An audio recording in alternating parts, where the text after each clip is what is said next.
ಬೆಳಗಿನ ಸೂರ್ಯನ ಕಿರಣಗಳು ಕಿಟಕಿ ಪರದೆಯ ನಡುವೆ ನುಸುಳಿ ಕೋಣೆಯೊಳಗೆ ಹರಡುತ್ತಿದ್ದವು. ಅಲಾರಾಂ ನಿಂತು ಬಹಳ ಹೊತ್ತಾಗಿತ್ತು. ಆದರೆ ಶಶಾಂಕ್ ಇನ್ನೂ ನಿದ್ರೆಯಲ್ಲೇ ಇದ್ದ. ಅದು ಗಾಢವಾದ ನಿದ್ರೆಯಾಗಿರಲಿಲ್ಲ. ಕಳೆದ 1 ವರ್ಷದಿಂದ ಅವನಿಗೆ ಬಂದಿದ್ದ ನಿದ್ರೆ ಎಂದರೆ ದೇಹಕ್ಕೆ ಮಾತ್ರ ವಿಶ್ರಾಂತಿ. ಮನಸ್ಸು ಮಾತ್ರ ಯಾವಾಗಲೂ ಯಾವುದೋ ಒಂದು ಪ್ರಶ್ನೆಯೊಂದಿಗೆ ಎಚ್ಚರವಾಗಿಯೇ ಇರುತ್ತಿತ್ತು. ಕಣ್ಣು ತೆರೆದ ಶಶಾಂಕ್ ಕೆಲವು ಕ್ಷಣ ಹಾಗೆ ಮೇಲ್ಛಾವಣಿಯನ್ನು ನೋಡುತ್ತಾ ಮಲಗಿದ್ದ. ಒಂದು ಕ್ಷಣ ಅವನಿಗೆ ಎಲ್ಲವೂ ಮೊದಲಿನಂತೆಯೇ ಇದೆ ಎನ್ನಿಸಿತು. ಮೃದುಲಾ ಪಕ್ಕದಲ್ಲಿಯೇ ಮಲಗಿದಾಳೆ. ಅವಳು ಬೆಳಗ್ಗೆ ಎದ್ದು ಕಿಟಕಿ ತೆಗಿತಾಳೆ, ಅಡುಗೆ ಮನೆಗೆ ಹೋಗಿ ಕಾಫಿ ಮಾಡ್ತಾಳೆ. ಶಶಾಂಕ್, ಏಳಿ, ತಡವಾಗುತ್ತೆ ಎನ್ನುತ್ತಾ ಅವನನ್ನ ಎಬ್ಬಿಸ್ತಾಳೆ. ಆದರೆ ಅದೆಲ್ಲ ಬರೀ ಭ್ರಮೆ. ಅವನು ನಿಧಾನವಾಗಿ ತಿರುಗಿ ನೋಡಿದ. ತನ್ನ ಪಕ್ಕದಲ್ಲಿದ್ದ ಖಾಲಿ ಜಾಗದ ಕಡೆ ತಿರುಗಿದ. ಅಲ್ಲಿ ಈಗ ಯಾರೂ ಇರಲಿಲ್ಲ. 1 ವರ್ಷದ ಹಿಂದಿನ ತನಕ ತನ್ನ ಬದುಕಿನ ಅರ್ಧ ಭಾಗವಾಗಿದ್ದವಳು ಈಗ ಒಂದು ಫೋಟೋದಲ್ಲಿ ಮಾತ್ರ ಉಳಿದಿದ್ದಳು. ಶಶಾಂಕ್ ನಿಧಾನವಾಗಿ ಎದ್ದು ಕುಳಿತ. ಅವನ ಕಣ್ಣುಗಳು ಎದುರಿದ್ದ ಗೋಡೆಯ ಮೇಲಿನ ಫೋಟೋದ ಕಡೆ ಹೋದವು. ಮೃದುಲಾಳ ಫೋಟೋ. ಅವಳ ಮುಖದಲ್ಲಿ ಅದೇ ನಗು. ಅವಳು ಅವನನ್ನು ನೋಡುತ್ತಾ ನಗುತ್ತಿರುವಂತೆ ಕಾಣುತ್ತಿತ್ತು. ಶಶಾಂಕ್ ಸಣ್ಣದಾಗಿ ನಕ್ಕ. ಗುಡ್ ಮಾರ್ನಿಂಗ್ ಮೃದು ಎಂದ. ಆ ಮಾತು ಅವನ ಬಾಯಿಂದ ಪ್ರತಿದಿನವೂ ಸಹಜವಾಗಿ ಹೊರಬರುತ್ತಿತ್ತು. ಮೃದುಲಾ ಇದ್ದಾಗ ಬೆಳಗ್ಗೆ ಕಣ್ಣು ಬಿಟ್ಟೊಡನೆ ಹೇಳುತ್ತಿದ್ದ ಮಾತು. ಈಗ ಅದೇ ಮಾತನ್ನು ಅವಳ ಫೋಟೋಗೆ ಹೇಳುತ್ತಿದ್ದ. ಕೆಲವೊಮ್ಮೆ ಅಭ್ಯಾಸಗಳು ಮನುಷ್ಯರಿಗಿಂತ ಹೆಚ್ಚು ನಿಷ್ಠಾವಂತವಾಗಿರ್ತದೆ. ಗುಡ್ ಮಾರ್ನಿಂಗ್ ಹೇಳೋಕೆ ನೀನಿಲ್ಲ ಅಂತ ಒಪ್ಕೊಳ್ಳೋದಕ್ಕಾಗ್ತಾನೇ ಇಲ್ಲ ಮೃದು ಎಂದು ಅವನು ಮನಸ್ಸಿನೊಳಗೇ ಹೇಳಿಕೊಂಡ. ನೀನಿಲ್ಲೇ ಎಲ್ಲೋ ಇದೆಯಾ, ಈಗ ಬಾಗಿಲು ತೆಗೆದು ಒಳಗೆ ಬರ್ತೀಯಾ ಅಂತ ಅನಿಸ್ತಾ ಇದೆ ಎಂದವನ ಧ್ವನಿ ಒದ್ದೆ ಒದ್ದೆ. ಆದರೆ ನೀನು ಹೋಗಿ 1 ವರ್ಷ ಆಯಿತು. ಯಾಕೆ ಹೋದೆ ಮೃದು? ನನ್ನನ್ನು ಬಿಟ್ಟು ಯಾಕೆ ಹೋದೆ ನೀನು ಎಂದು ಹೇಳುವಾಗ ಅವನ ಕಣ್ಣುಗಳು ತೇವಗೊಂಡವು. ನಿಟ್ಟುಸಿರು ಬಿಟ್ಟು ಶಶಾಂಕ್ ಹಾಸಿಗೆಯಿಂದ ಎದ್ದ. ಸ್ನಾನಕ್ಕೆ ಹೋಗುವ ಮುನ್ನ ಎಂದಿನಂತೆ ಟವಲ್ ತೆಗೆದುಕೊಂಡ. ಸ್ನಾನ ಮುಗಿಸಿ ಹೊರಗೆ ಬಂದಾಗ ಕೈಯಲ್ಲಿದ್ದ ಒದ್ದೆ ಟವಲನ್ನು ಕ್ಷಣಕಾಲ ನೋಡಿದ. ಶಶು, ಒದ್ದೆ ಟವಲ್ನ ಒಗೆಯೋಕ್ ಹಾಕಿ, ಹಾಸಿಗೆ ಮೇಲೆ ಬಿಡಬೇಡಿ. ಸೊಂಟದ ಮೇಲೆ ಕೈಯಿಟ್ಟು ಗದರುತ್ತಿದ್ದ ಮೃದುಲಾಳ ನೆನಪಾಗಿ ಟವಲನ್ನು ಲ್ಯಾಂಡ್ರಿ ಬ್ಯಾಗಿಗೆ ಹಾಕಿದ. ನೋಡು ಮೃದು, ನೀನು ಹೇಳೋ ಮಾತನ್ನೆಲ್ಲ ಕೇಳೋದು ಕಲ್ತಿದ್ದೀನಿ ನಾನು ಎಂದು ಮನಸ್ಸಿನಲ್ಲಿಯೇ ಹೇಳಿಕೊಂಡ. ಆದರೆ ನೀನು ಮಾತ್ರ ನನಗೊಂದು ಮಾತು ಕೂಡ ಹೇಳದೆ ಹೋಗ್ಬಿಟ್ಟೆ ಎಂದ ಭಾರವಾದ ದನಿಯಲ್ಲಿ. ಅಷ್ಟರಲ್ಲಿ ಬಾಗಿಲು ತಟ್ಟಿದ ಸದ್ದು ಕೇಳಿತು. ಶಶಾಂಕ್, ಶಾರದಾ ಅತ್ತೆ ಧ್ವನಿ. ಅವನು ಬಾಗಿಲು ತೆರೆದ. ಅವರ ಕೈಯಲ್ಲಿ ಕಾಫಿ ಹಿಡಿದು ನಿಂತಿದ್ದರು.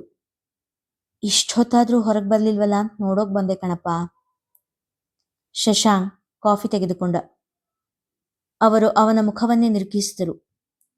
ಅವನ ಕಣ್ಣಲ್ಲಿದ್ದ ನೋವು ಅವರಿಗೆ ಹೊಸದೇನಲ್ಲ. ನಿಟ್ಟುಸಿರು ಬಿಟ್ಟು, ತಿಂಡಿ ರೆಡಿ ಇದೆ ಎಂದರು. ಡ್ರೆಸ್ ಹಾಕೊಂಡು ಬರ್ತೀನತ್ತೆ ಎಂದ. ಶಾರದತ್ತೆ ಅಡಿಗೆ ಮನೆ ಕಡೆ ನಡೆದರು. ದೇವರ ಮನೆ ಮುಂದೆ ಹಾದು ಹೋಗುವಾಗ, ದೇವ್ರೇ, ಯಾಕಿಂತ ಕಷ್ಟ ಕೊಟ್ಟೆ? ಯಾವ ತಪ್ಪಿಗೆ ಅವನಿಗೆ ಈ ಶಿಕ್ಷೆ ಎಂದು ಕೇಳಿದರು. ಆದರೆ ದೇವರು ಉತ್ತರ ಕೊಡಲಿಲ್ಲ. ಇವತ್ತು DIG ಅವರನ್ನು ಮೀಟಾಗಿ ಬರ್ತೀನತ್ತೆ, ನೋಡೋಣ, ಏನಾದರೂ ಉಪಯೋಗ ಆಗ್ಬೋದು ತಿಂಡಿ ತಿನ್ನುತ್ತಾ ಸಣ್ಣ ಸ್ವರದಲ್ಲೇ ಹೇಳಿದ. ಇನ್ನೂ ಎಷ್ಟು ದಿನ ಅಂತ ಶಿಶಿ? ಆಗಲೇ 1 ವರ್ಷನೇ ಕಳೆದು ಹೋಯಿತು ಹಿಂಜರಿಕೆಯಿಂದಲೇ ಹೇಳಿದರು. ಶಶಾಂಕ್ ಸ್ವಲ್ಪ ಹೊತ್ತು ಮೌನವಾಗಿದ್ದ. ನಂತರ ನಿಧಾನವಾಗಿ ಹೇಳಿದ, ಅವಳು ನನ್ನನ್ನು ಬಿಟ್ಟು ಹೋಗಿದ್ದಾಳೆ ಅಂತ ನಾನು ಒಪ್ಕೊಳ್ಬೋದು ಅತ್ತೆ. ಅವನ ಧ್ವನಿ ನಡುಗಿತು. ಅವಳು ಯಾಕೆ ನನ್ನನ್ನು ಬಿಟ್ಟು ಹೋದ್ಲು ಅನ್ನೋದು ಗೊತ್ತಾಗದೆ ನಾನು ಬದುಕಿರೋದಕ್ಕೆ ತುಂಬ ಕಷ್ಟ ಆಗ್ತಾ ಇದೆ. ಶಾರದಾ ಅತ್ತೆ ಕಣ್ಣೀರು ಒರೆಸಿಕೊಂಡರು. ಅವರಿಗೂ ಗೊತ್ತು, ಮೃದುಲಾ ಶಶಾಂಕನ ಮಡದಿ ಮಾತ್ರ ಅಲ್ಲ, ಅವನ ಬದುಕು, ಉಸಿರು ಎಲ್ಲವೂ ಆಗಿದ್ದಳು. ಮೃದುಲಾ ಕೂಡ ಅವನನ್ನು ಅಷ್ಟೇ ಪ್ರೀತಿಸುತ್ತಿದ್ದಳು, ಆರಾಧಿಸುತ್ತಿದ್ದಳು. ಅಂಥ ಹುಡುಗಿ ಶಶಾಂಕನನ್ನು ತೊರೆದು ಹೋಗಿದ್ದು ಯಾಕೆಂದು ಮಾತ್ರ ಯಾರಿಗೂ ತಿಳಿದಿರಲಿಲ್ಲ. ಕಚೇರಿಯಲ್ಲಿ ದಿನವಿಡೀ ಕೆಲಸದ ಒತ್ತಡ ಇತ್ತು. ಸಂಜೆ 6 ಗಂಟೆ ಹೊಡೆಯುತ್ತಿದ್ದಂತೆ ಲ್ಯಾಪ್ಟಾಪ್ ಮುಚ್ಚಿದ. ಡಿಐಜಿ ಕಚೇರಿಯಲ್ಲಿ ಕೂಡ ಏನು ಉಪಯೋಗ ಅನಿಸುವಂತ ಬೆಳವಣಿಗೆ ಕಾಣಿಸಲಿಲ್ಲ. ಬೇಸರದಲ್ಲೇ ಹೊರಬಂದ. ಕಾರ್ ದಿನನಿತ್ಯದಂತೆ ಮನೆಯ ದಾರಿ ಹಿಡಿಯದೆ ಬಲಗಡೆ ತಿರುಗಿಸಿತು. ಮೃದುಳಾಳ ತವರ ಮನೆ ದಾರಿ.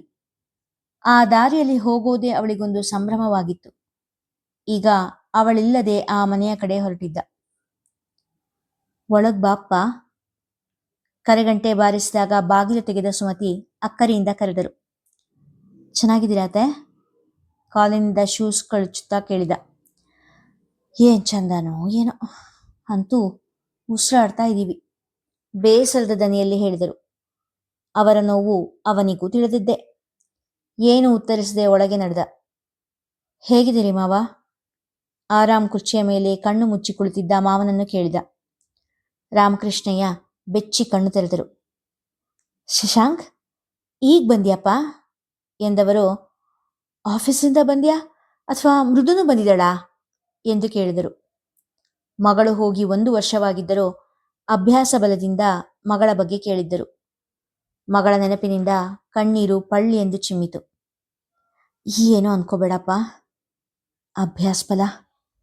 ಅವನ ಕಣ್ಣು ತಪ್ಪಿಸಿ ನುಡಿದರು. ಮಾತ್ರೆ ಎಲ್ಲ ಸರಿಯಾಗಿ ತಗೋತಾ ಇದ್ದೀರಮ್ಮವ? ಕಾಳಜಿಯಿಂದ ವಿಚಾರಿಸಿದ ಶಶಾಂಕ್. ಹಾ, ತಗೊಳ್ತಾ ಇದ್ದೀನಿ. ತಗೊಳ್ಳಲ್ಲ ಅಂದರೆ ನಿಮ್ಮತ್ತೆ ಬಿಡಬೇಕಲ್ಲ ಎಂದರು. ತಗೊಳ್ಳಿ, ಇದು ನಿಮ್ಮ ಮಾತ್ರೆ, ಔಷಧಿ, ಮತ್ತೆ ಇದು ಅತ್ತೆದು ಎನ್ನುತ್ತಾ 2 ಕವರ್ ಅವರ ಕೈಗಿತ್ತ. ಮಗಳು ಇಲ್ಲದೆ ಹೋದರೂ ತಮ್ಮ ಬಗ್ಗೆ ಅಷ್ಟು ಕಾಳಜಿ ವಹಿಸುವ ಅಳಿಯನ ಅಪರಂಜಿಯಂತ ಗುಣಕ್ಕೆ ಸೋತು ಹೋದರು ರಾಮಕೃಷ್ಣಯ್ಯ. ತಗೊಳಪ್ಪ ಎನ್ನುತ್ತಾ ಒಂದು ತಟ್ಟೆಯಲ್ಲಿ ಒಗ್ಗರಣೆ ಅವಲಕ್ಕಿ ಹಿಡಿದು ಬಂದರು ಸುಮತಿ. ಅವನು ತಿಂದು ಮುಗಿಸುವಷ್ಟರಲ್ಲಿ ಹಬೆಯಾಡುವ ಕಾಫಿ ಎದುರಿಗಿತ್ತು.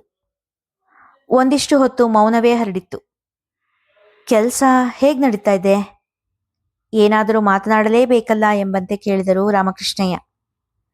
ಚೆನ್ನಾಗಿ ನಡೀತಾ ಇದೆ ಮಾವ ಎಂದ ಶಶಾಂಕ್. ಶಾರದಮ್ಮ ಚೆನ್ನಾಗಿದ್ದಾರಾ? ಸುಮತಿ ವಿಚಾರಿಸಿಕೊಂಡರು. ಹಾ, ಚೆನ್ನಾಗಿದ್ದಾರೆ. ಮೃದುಲಾ ಇದ್ದಾಗ ಮಾತು ನಗುವಿನಿಂದ ಕೂಡಿರುತ್ತಿದ್ದ ಭೇಟಿ ಈಗ ಮಾತುಗಳಿಗಾಗಿ ತಡಕಾಡುವ ಹಾಗಾಗಿತ್ತು. ನಿಮ್ಮ ಆರೋಗ್ಯ ಜೋಪಾನ, ಔಷಧಿ ಮಾತ್ರೆ ಎಲ್ಲ ಸರಿಯಾದ ಟೈಮಿಗೆ ತಗೊಳ್ಳಿ ಎಂದ ಶಶಾಂಕನ ಮಾತಿಗೆ ತಲೆ ಆಡಿಸಿದರು ದಂಪತಿಗಳು. ಸಾಮಾನ್ಯ ಮಾತುಗಳು ಮುಗಿದವು. ಮತ್ತೆ ಮೌನ. ಮನೆಯ ಗೋಡೆಗಳನ್ನೇ ನೋಡಿದ ಶಶಾಂಕ್. ಎಲ್ಲಾ ಗೋಡೆಯ ಮೇಲೂ ಮೃದುಲಾಳ ಫೋಟೋಗಳು. ಮೃದುಲಾ ವೈಶಾಖ್ ಚಿಕ್ಕ ಮಕ್ಕಳಾಗಿದ್ದ ಫೋಟೋ, ಮೃದುಲಾ ಸೀರೆ ಉಟ್ಟು ಮೊಗ್ಗಿನ ಜಡೆ ಹೆಣೆದುಕೊಂಡಿದ್ದ ಫೋಟೋ, ಮದುವೆ ರಿಸೆಪ್ಷನ್ನಲ್ಲಿ ಎಲ್ಲರೂ ಒಟ್ಟಾಗಿ ನಿಂತಿದ್ದ ಫ್ಯಾಮಿಲಿ ಫೋಟೋ, ಶಶಾಂಕ್ ಮೃದುಲಾ ವಧುವರರಾಗಿ ನಿಂತಿದ್ದ ಫೋಟೋ. ಎಲ್ಲೆಲ್ಲೂ ಮೃದುಲಾಳೇ ಕಾಣುತ್ತಿದ್ದಳು. ಬಾಗಿಲಿಗೆ ಹಾಕಿದ್ದ ಮುತ್ತಿನ ತೋರಣ, ಸೈಡ್ ಟೇಬಲ್ ಮೇಲೆ ಇದ್ದ ಕಸೂತಿ ಬಟ್ಟೆ ಎಲ್ಲವೂ ಮೃದುಳನ್ನೇ ನೆನಪಿಸುತ್ತಿತ್ತು. ಅದನ್ನೆಲ್ಲ ಕಂಡು ಶಶಾಂಕನ ಭಾವುಕತೆಯ ಒಡ್ಡು ಒಡೆದು ಹೋಗಿತ್ತು. ಅದೆಷ್ಟೇ ತಡೆದರೂ ಕಣ್ಣೀರು ಧಾರೆಯಾಗಿತ್ತು. ಬರ್ತೀನತೆ, ಹೋಗ್ಬರ್ತೀನಿ ಮಾವ ಎಂದವನೇ ಇಬ್ಬರಿಗೂ ನಮಸ್ಕರಿಸಿ ಹೊರಟು ಬಿಟ್ಟಿದ್ದ. ಅವನ ದುಃಖ ಅವರಿಗೂ ತಿಳಿಯದ್ದೇನಲ್ಲ. ಸರಿಪ, ಹೋಗ್ಬಾ ಎಂದು ಅವನನ್ನು ಕಳಿಸಿಕೊಡಲು ಹೊರಗೆ ಬಂದರು.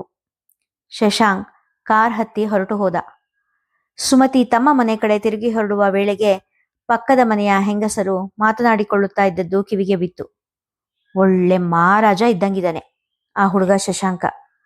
ಅಂತೊಂದ್ಬಿಟ್ಟು ಅದ್ಯಾರ ಹಿಂದೆ ಓಡ್ ಹೋದ್ಲವ ಆ ಹುಡುಗಿ ಎಂದು ಒಬ್ಬಳು ಹೇಳಿದರೆ, ಅವಳು ಓಡೋಗಿಲ್ಲ ಬಿಡು, ಅಪ್ರಂಜಿ ಅಂತ ಹುಡುಗಿ ಮೃದುಲಾ, ಇವನೇ ಏನೋ ಮಾಡ್ಬಿಟ್ಟಿಯಾನೆ. ಅದಾದ್ಮೇಲೆ ಅವಳು ಕಾಣೆ ಆಗಿದ್ದಾಳೆ ಅಂತ ಸುದ್ದಿ ಹಬ್ಸಿದ್ದಾನೆ. ಇನ್ನೊಬ್ಬಳು ಹೇಳಿದಳು, ಇಲ್ಲ ಬಿಡ್ರಿ, ನಾನ್ ನೋಡ್ದಂಗೆ ಗಂಡ ಹೆಂಡತಿ ಇಬ್ರು ಭಾರಿ ಅನ್ಯೋನ್ಯವಾಗಿದ್ರು. ಒಳ್ಳೆ ಶಿವ ಪಾರ್ವತಿ ನೋಡ್ದಂಗೆ ಆಗ್ತಿತ್ತು. ನಂಗನ್ಸುತ್ತೆ ಯಾರೋ ಕಿಡ್ನ್ಯಾಪ್ ಮಾಡ್ಬಿಟ್ಟಿರ್ಬೇಕಾ ಹುಡುಗಿನ. ನೋಡಕ್ಕೆ ಒಳ್ಳೆ ಫಿಲಮ್ ಹೀರೋಯಿನ್ ಇದ್ದಂಗಿದ್ಲು. ಯಾರ್ ಕಣ್ಣಿಟ್ಟಿದ್ದೋ ಏನೋ, ಮತ್ತೊಬ್ಬಳು ಹೇಳಿದಳು. ನಂಗ್ಯಾಕೋ ಅವಳು ಬದುಕಿದಾಳೆ ಅನ್ನೋದೇ ಡೌಟು. ಮತ್ತೊಬ್ಬರ ವಾಚ. ನಂಗೂ ಹಂಗೆ ಅನ್ಸುತ್ತೆ ರೀ. ಈಗಾಗಲೇ ವರ್ಷದ ಮೇಲಾಯ್ತು. ಬದುಕಿದಿದ್ರೆ ಸುಳು ಸಿಗ್ತಾ ಇರ್ಲಿಲ್ವಾ? ಹೀಗೆ ತಲೆಗೆಂದು ಮಾತನಾಡುತ್ತಿದ್ದವರ ಮಾತು ಕೇಳಿ ಉಕ್ಕಿ ಬಂದ ದುಃಖ ನುಂಗಿ ಮನೆ ಒಳಗೆ ಹೋದರು ಸುಮತಿ. ಹಾಗಾದ್ರೆ ಮೃದುಲಾ ಏನಾದಳು? ಎಲ್ಲಿ ಹೋದಳು? ಬದುಕಿದಾಳಿಯೇ ಅಥವಾ? ನೋಡೋಣ ಮುಂದಿನ ಭಾಗದಲ್ಲಿ. ಆತ್ಮೀಯ ಕೇಳುಗರೆ, ಇದು ಹೊಸ ಕತೆ. ಒಂದು 10-12 ಸಂಚಿಕೆಯಲ್ಲಿ ಮುಗಿದು ಹೋಗುತ್ತೆ. ಕತೆ ಹೆಸರು ಮರಳಿ ಬಾ ಒಲವೇ. ಮೊದಲನೇ ಭಾಗ ಹೇಗನ್ನಿಸ್ತು? ಇಷ್ಟ ಆಯ್ತಾ? ಇಷ್ಟ ಆಗಿದ್ರೆ ಇದರ ಬಗ್ಗೆ ಅಭಿಪ್ರಾಯನ ಕಾಮೆಂಟ್ ಸೆಕ್ಷನಲ್ಲಿ ತಿಳಿಸ್ತೀರಾ ಅಲ್ವಾ? ಹಾಗೆ ನಿಮ್ಮ ಸ್ನೇಹಿತರಿಗೂ ಈ ಕಥೆಯನ್ನು ಶೇರ್ ಮಾಡಿ, ಲೈಕ್ ಮಾಡಿ.